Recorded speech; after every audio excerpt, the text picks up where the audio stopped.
the things we care most deeply about. Mm-hmm. You're talking about an offering and opening ourselves to a different a different level of forces or knowledge even. And that everywhere you're going, you're creating circles where human beings are doing that. Yes. And you're saying that there's an impact from this. Can you say more about that? Yeah. I really believe in the power of making offerings. Mm. I'm going to start there. Mm-hmm.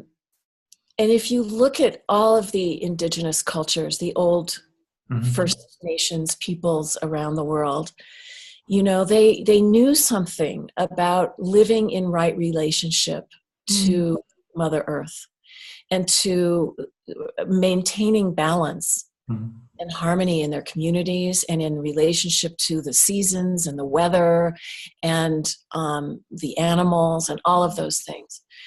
So one of the things that was done and still is done is making offerings. And, you know, here we are in our Western rational worldview, you know, we don't really relate to that. And we don't really even believe it, you know, like, how can that be? And because these realms are unseen. But when we enter into sacred time, when we do ceremony and ritual and meditation and prayer, when we enter into that kind of time, I call it sacred time, what happens is that actually time itself falls away. We're not conditioned by the same realities as in normal everyday life. And you've had the experience where you don't know whether it's been 3 minutes or 3 hours. And it's suddenly like, oh my God, what happened? And in that place, anything can happen. That's where the miracles happen. You know, that's where magic is. That's where you have this insight like, oh my God, you understand. You see the way. Okay? So that's what we're cultivating. I would like to bring an interpretation of mine. And just being interested how you see this, because also in a kind of an attempt to bring the magical and the rational together, the way I hear you and the way I understand what you're doing, and also the way that effect that I'm aware of it does, is that just by acknowledging these subtle realms, just by acknowledging by your act of offering, which is an act of honoring, we honor that these subtle sacred realms not only exist, but that they're important. And the fact that conscious beings, we humans, do that already does something to the realm of consciousness, however you want to define it. And you don't have to have a classical magic of thinking to acknowledge that. You just have to be aware of consciousness and see, by acknowledging something, you're doing something to this. And at the same time, because from a conventional point of view of healing, I would say what you're doing doesn't really make sense. Because there is no kind of obvious healing procedure. Or material? Material healing. You have to be aware that healing and also pain exists also in the subtle realm. That there's something personal but also global for us as a global community. And with a global community, I mean everyone and everything on this earth. The hurt is not just in the obvious, it's also in the not obvious. And only by acknowledging that, all of a sudden what you're doing makes absolute sense.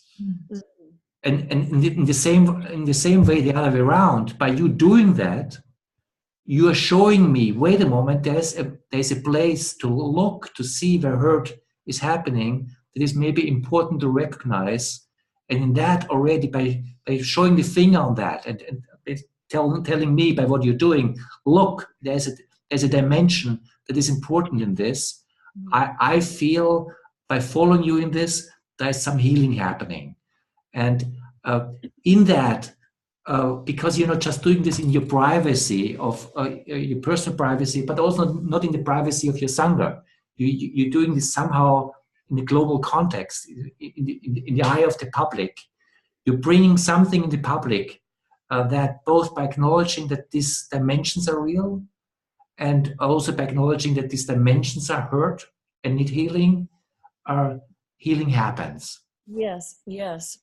So absolutely. And I want to share a story, but I want to first mention something, how you've also probably had this experience where you touch that place where you're in touch with something so much larger, and it resonates, and you feel the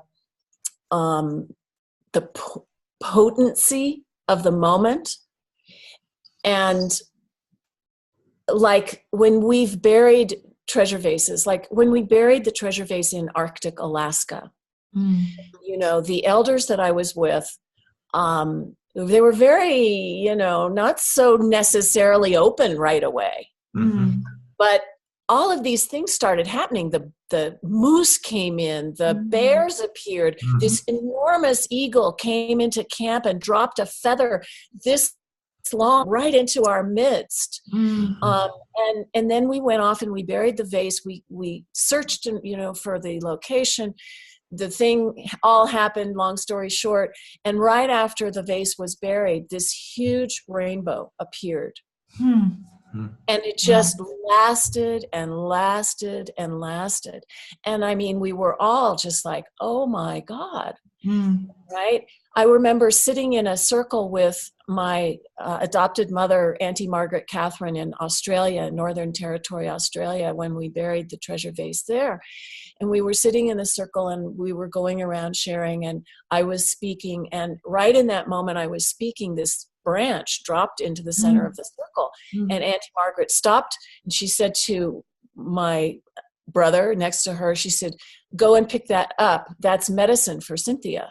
Because it dropped right in that moment. And so, and then the breeze blows, right when there's a comment that is, to be noted, you feel the rustle of the breeze in the trees or the bird that calls. So these are all, little signs that we're there in that kind of way, that something is happening.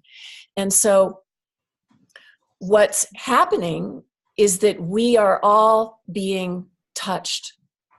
We're coming into communion in a way with each other, with the vase, because that's facilitating it, and also with the earth, with the web of life. And so that relationship and that participation is what I think is kind of creating this quickening in us, and it is creating the conditions for healing to happen. So like the story I wanted to share is in Liberia, which is the first country in Africa that I went with this practice. And I was really nervous about going to Africa because it's so, worlds away from Tibet. And how would this be accepted? And so I got to it was the worst fought area of the war in northern Liberia, near the border of Guinea and Sierra Leone, which all three of those countries were involved in the war.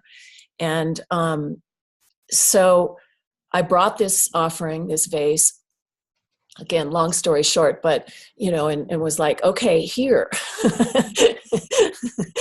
and the people were like, okay, yeah, we'll go for that. It's so interesting because everywhere I've been, people can relate. They really can. They can relate to this little clay pot, and it becomes this vessel into which we pour our hearts. But in order for the vase to be accepted, they needed to consult the ancestors. Mm. So they did a ceremony where the women danced, and there was drumming, and they went into a trance and invited the ancestors to let them know whether this is something they should accept. And, I was on the edge of my seat going, well, we'll see what happens next, because I really didn't know. We could have been sent away. But sure enough, this one elder ancestor, deceased, came through and said, yes, this is a very good thing. You need to accept this, and it will be very good. And so we then proceeded with the ceremony, and all these elders from all 3 countries came. There was a sacrifice of a cow that was, then prepared to eat and share as a meal, and then there was a public ceremony in which probably 500 people from 3 countries came together. Wow. To put their prayers and offerings into this little clay pot. And, I was completely overwhelmed again about the response. And the vase, I led the meditation. It was translated into 3 languages. It took forever. There were all these people in the circle. The vase went around the circle. Everybody stayed because they wanted so much to put their own offering and prayer into that vase for peace. Because they had lived through this war.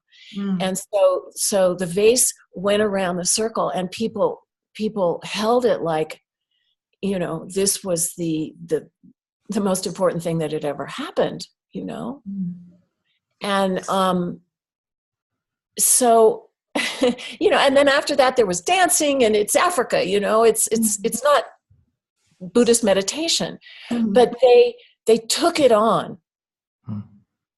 And those offerings and those prayers were the seed of then a huge amount of activity that then came from that.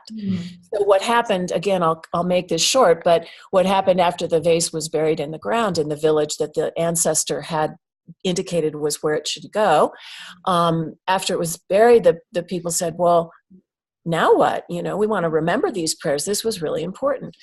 And so, it's not for me to say, it's their culture and their community. So what they decided to do was to build a peace hut, which is a round, open-walled structure where people go to resolve conflict in a village or in a community. And so we raised the money, and they built the peace hut. Then they dug a well because they didn't have clean water. Now there's 4 peace huts in 4 conflict-prone regions of Liberia, and an NGO operating called the Peace Hut Alliance for Conflict Transformation. Wow. Ongoing programs with ex-combatants, former child soldiers, and the women who stopped the war. Much more I could say about that, but it's an example. It's probably the most tangible and powerful example of what can come from putting a little prayer into a clay pot and burying it. That's amazing.